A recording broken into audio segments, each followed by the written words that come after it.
Hai, perkenalkan saya Diana Ayu Ega Julianti, mahasiswi tingkat 2C Program Studi Teknologi Laboratorium Medis. Pada kesempatan kali ini saya akan mencoba menjelaskan mengenai TBC atau tuberkulosis. Jadi TBC adalah penyakit menular yang disebabkan oleh infeksi bakteri Mycobacterium tuberculosis. TBC umumnya menyerang paru-paru, tetapi juga dapat menyerang organ otak, sumsum tulang belakang, dan ginjal.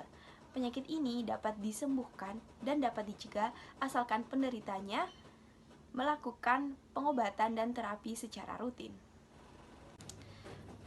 Nah, berikut adalah gejala dari TBC. Yang pertama itu batuk, kemudian batuk berdahak dalam waktu yang lama, batuk berdarah, demam, sering merasa lelah, nyeri di dada, dan berkeringat di malam hari.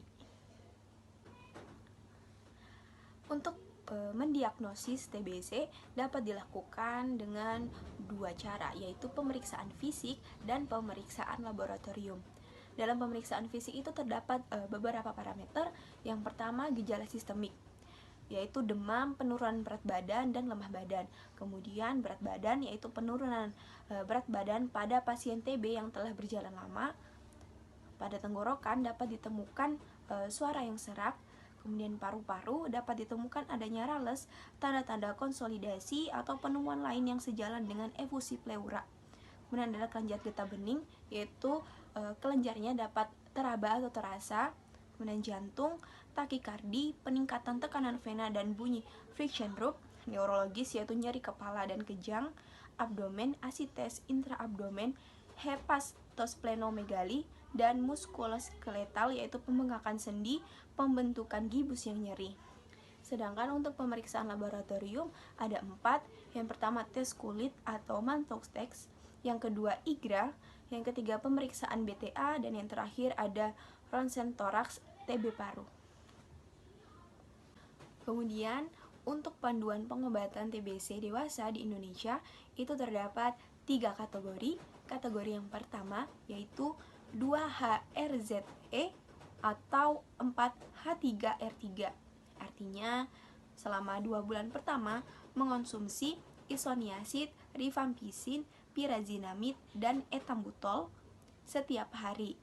Ini merupakan tahap intensif. Kemudian untuk 4 bulan berikutnya diteruskan dengan mengonsumsi isoniazid dan rifampicin selama 3 kali seminggu. Biasanya untuk kategori 1 ini diberikan kepada penderita pasien baru TB paru BTA positif, pasien TB paru BTA negatif toraks positif, dan pasien TB ekstrak paru. Kemudian untuk kategori yang kedua, kemudian pada kategori kedua yaitu 2-HRZES garis miring HRZE garis miring 5H3R3E3.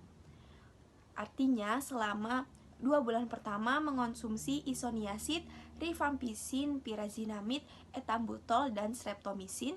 Kemudian dilanjutkan dengan mengonsumsi isoniazid, rifampicin, pyrazinamide, dan etambutol selama sebulan. Dan untuk terapi lanjutannya selama 5 bulan mengonsumsi isoniazid, rifampicin, dan etambutol kurang lebih 3 kali seminggu. Biasanya diberikan pada pasien kambuh, pasien gagal, dan pasien dengan pengobatan setelah lalai meminum obat. Kemudian kita masuk pada kategori ketiga yaitu 2-HRZ garis miring 4H3R3, yaitu selama 2 bulan diberi isoniazid, rifampicin, dan pyrazinamide setiap hari atau terapi intensif, dan diteruskan selama 4 bulan yaitu minum isoniazid dan rifampicin 3 kali seminggu. Biasanya pada kategori 3 ini diberikan kepada pasien penderita baru BTA negatif dan penderita TB ekstra paru ringan. Kemudian ada obat sisipan atau OAT yang terdiri dari isoniazid, rifampicin, pyrazinamide, dan etambutol.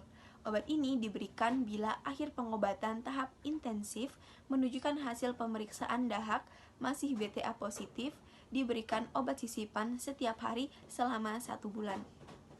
Baik, itu saja yang dapat saya sampaikan. Kurang lebihnya mohon maaf.